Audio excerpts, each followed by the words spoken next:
السلام علیکم میرے پیارے دوستو، امید کرتا ہوں کہ آپ سب ٹھیک ہوں گے۔ اور آج کی میری سٹوری ہے خود کی تلاش۔ یہ ویڈیو بہت ہی خاص ہونے والی ہے۔ اگر آپ میرے چینل پر نئے آئے ہیں تو پلیز میرے چینل کو سبسکرائب، میری ویڈیو کو لائک لازمی کر دیجئے گا۔ چلتے ہیں سٹوری کی طرف۔ جیا کو اس کی صورت سے بھی نفرت ہو چکی تھی، مگر اس لمحے اسے بچوں کی طرح بلکتا روتا دیکھ کر اس کا دل پسیج گیا۔ شاید میاں بیوی کا رشتہ ہی ایسا ہوتا ہے، اس نے دل میں سوچا اور ماضی کی ہر بات کو فراموش کر کے اسے معاف کر دیا۔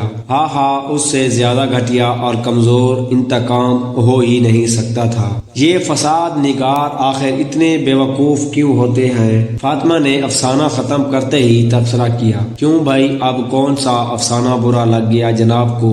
ندا جو پاس ہی بیٹھی تھی مسکراتے ہوئے بولی۔ امی تو کہتی ہیں کہ یہ افسانے کہانیاں سب زندگی کی کہانیاں ہوتی ہیں اور حقیقت کے قریب ہوتی ہیں، لیکن میں نہیں مانتی۔ بھلا ایسے ہو سکتا ہے کہ شوہر اتنا ظلم کرے اور آخر میں معافی مانگے اور آپ مہمان دیوی بن کر اس سے معاف بھی کر دے؟ فاطمہ غصے سے بولی، ابھی تم نے زندگی دیکھی ہی کتنی ہے، کیا پتا شادی شدہ زندگی میں ایسا ہی ہوتا ہو۔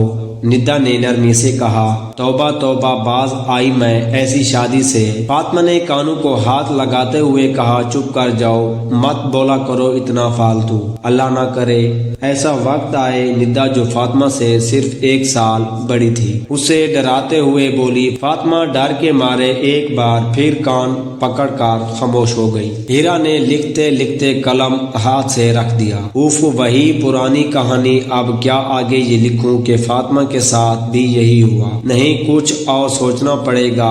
ہیرا اپنے آپ سے باتیں کر رہی تھی۔ وہ ایک افسانہ نگار تھی، مگر اب کچھ نیا لکھنا چاہ رہی تھی۔ ایک ہی طرح کے افسانے لکھ لکھ کر وہ بور ہو چکی تھی۔ اس نے کہانی ادھوری چھوڑ دی۔ چند دن بعد اس نے دوبارہ کہانی کو آگے بڑھانا چاہا، مگر کامیاب نہ ہو سکی۔ اس دوران اس کی اپنی شادی طے پا گئی۔ پھر شادی کی تیاریاں، شادی اور شادی کے بعد کی زندگی میں وہ ایسی مصروف ہو گئی کہ لکھنا لکھانا سب ایک طرف رہ گیا۔ ہیرا جو افسانے لکھنے میں ماہر تھی، اپنی زندگی کی دوڑ کو بھی افسانوں کی طرح سلجھانے لگی۔ میاں کے دل میں جگہ بنانے کے ساتھ ساتھ ساس کا دل جیتنے کی کوشش میں لگی رہی۔ آخر کار اس نے پسندیدہ بہو کا درجہ حاصل کر لیا۔ ساس اس کے مشورے کے بغیر کوئی کام نہ کرتی۔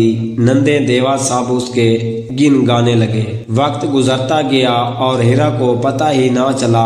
آج جب اس نے آئینے میں خود کو غور سے دیکھا تو احساس ہوا کہ 15 برس بیت چکے ہیں۔ اچھی بہو، اچھی بیوی، اچھی ماں اور بھاوج بننے کے چکر میں وہ خود کہیں کھو گئی تھی۔ وہ لڑکی جو کبھی خواب دیکھا کرتی تھی ایک عورت میں بدل چکی تھی۔ ایسی عورت جس میں بظاہر کوئی چمک باقی نہ تھی۔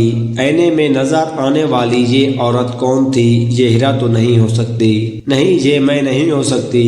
ہیرا اپنے خیالوں میں گم تھی کہ وسیم اس کا شوہر ایک عجیب بات کہہ کر اس کے سر پر بجلی بند کر گرا۔ وہ کہہ رہا تھا کہ اسے کوئی اور پسند آ گئی ہے اور شاید وہ دوسری شادی کر لے۔ کیوں؟ آخر میں نے آپ کے لیے کون سا کام نہیں کیا؟ ہر چیز وقت پر ملتی ہے، گھر صاف ستھرا رہتا ہے، امن اور سکون بھی ہے۔ آپ کو مجھ سے کبھی کوئی شکایت نہیں رہی، پھر آپ نے ایسا کیوں سوچا؟ ہیرا سراپا سوال بن چکی تھی۔ کیوں؟ وسیم نے ایک نظر اس پر ڈالی۔ کبھی گھر اور کاموں سے ہٹ کر اپنے آپ کو بھی دیکھا ہے؟ ذرا آئینے میں دیکھنا، خود کو بھی کرتی ہو مجھ سے؟ وسیم نے گہرا سوال کیا۔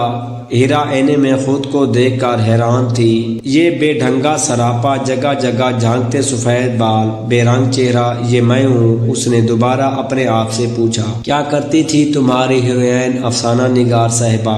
آئینے میں کھڑی ہیرا نے خود سے سوال کیا۔ تو کیا میں بھی ایک افسانہ بن رہی ہوں؟ یہ سوچ کر اس نے جیسے خود کو نیند سے جگایا۔ دراز سے برسوں پرانی ڈائری نکالی۔ آخری صفحات پر فاطمہ کی ادھوری کہانی درج تھی۔ اچھا تو یہ کہانی ادھوری اس لیے تھی، اب مجھے فاطمہ بن کر اسے مکمل کرنا ہوگا۔ وہ سوچ کر مسکرائی اور اپنے لیے کچھ باتیں نوٹ کی، آج کی تاریخ درج کی اور 3 مہینے بعد اپنی شادی کی 16ویں سالگرہ کی تاریخ لکھ دی۔ نیچے ایک جملہ لکھا اور مسکراتے ہوئے پڑھا، ہاں ایسا ہی ہوگا۔ اگلے ہی دن ہیرا نے خود کو بدلنے کا آغاز کر دیا، اپنے چہرے اور جلد کا خیال رکھا، بالوں کو ڈائی کروایا اور جدید طرز کی کٹنگ کرائی، ڈائٹ پلان شروع کیا، بوتیک کے سروے کیے اور ایک اچھے ڈیزائن سے اپنے لیے بہترین کپڑے تیار کروائے۔ اس دوران وسیم پر بھرپور توجہ دینا بھی شروع کر دی، نہ اس نے کسی لڑکی کے بارے میں سوال کیا نہ کوئی شکایت، بس وسیم کی پسند کے کھانے بنائے، اس سے بے تکان باتیں کی اور رات کو واک پر ساتھ جانے لگی۔ وقت دھیرے دھیرے گزرتا گیا، شادی کی سالگرہ میں اب 15 دن رہ گئے تھے۔ آج ہیرا نے آئینے میں خود کو دوبارہ غور سے دیکھا، یہ بدلی ہوئی ہیرا تھی۔ روزانہ ہلکا پھلکا تیار رہنا اس کا معمول بن چکا تھا۔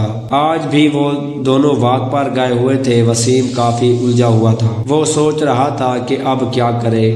جب وہ دوسری شادی کا سوچ رہا تھا تو اب ہیرا میں کوئی خامی نظر نہیں آ رہی تھی۔ پہلے تو عجیب بے ڈنگی لگتی تھی، اب کیوں نہیں لگ رہی؟ وسیم اس سوال کا جواب تلاش کرنے میں ناکام تھا۔ اصل میں ہیرا نے اتنی ایستگی سے اپنی زندگی میں تبدیلی لائی تھی کہ کچھ بھی اچانک نہیں ہوا۔